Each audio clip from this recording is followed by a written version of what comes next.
tababarkan oo muddo 2 maalmood ka socday hotel Aagan ee magaalada Kismaayo ayaa waxaa ka faa'iideysanayay ku dhawaad 40 wariye oo ka kala socday warbaahinta ka howlgasha magaalada Kismaayo waxaana soo qaban qaabisay wasaaradda warfaafinta Jubbaland oo kaashanaysay xafiiska xuquuqul insaanka ee qaramada midoobay iyo xafiiska UNSOM agaasimaha guud ee wasaaradda warfaafinta isgaarsiinta iyo teknoolajiyadda Jubbaland mudane Cabdishukur Cumar Carab oo xiritaanka tababarka hadal dardaaran ah ka jeediyay ayaa wariyaasha tababarka loo soo xiray ku booriyay in ay ku dhaqmaan cilmiga ay ka faa'iideystaan qabiirada tababarka bixinayay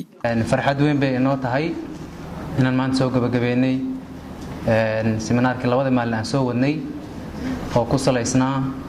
xaqa xorriyadda hadalka iyo sidoo kale anshaxa warbaahinta run ahaantii farxad weyn bay inoo tahay in anagoo wada jir aan shalay u bilownay haddana anagoo wada jir aan soo gabagabeeno waxaana aad u rajaynayaa in wixii 2 maalin aan soo baranay uu noqdo wax ka dhex muuqda lagana dareemi kara shaqada iyo maartay waxa bulshada u heesaan wariyaasha dhamaan run ahaantii waxyaalaha aan ku soo baranay waxay ahaayeen waxa jooga hadda asaasi waxyaalaha loo baahan yahay in laga dhisay wariyaasha ay ahaayeen aad baan ugu mahadsantiin ka soo qaybgalkiino waxaana filahayaa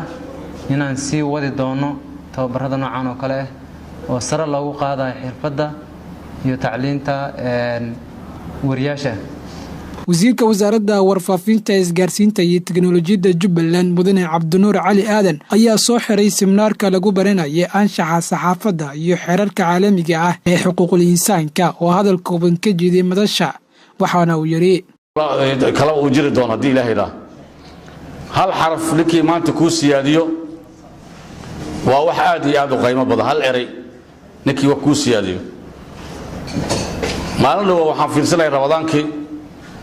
من أضيئة وإلهي ما شاء الله إيمان سيء أو حنوصن أو سريرتي سجيفه مدة أنت أصل صنعة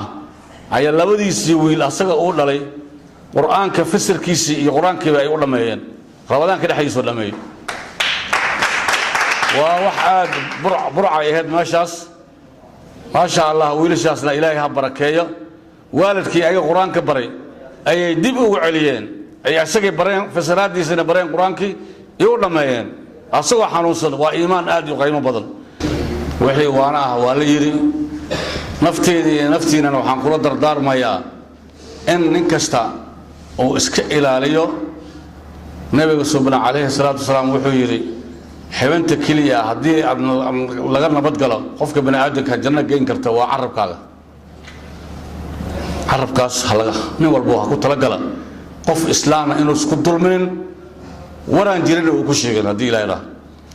هدي عن إسعافنا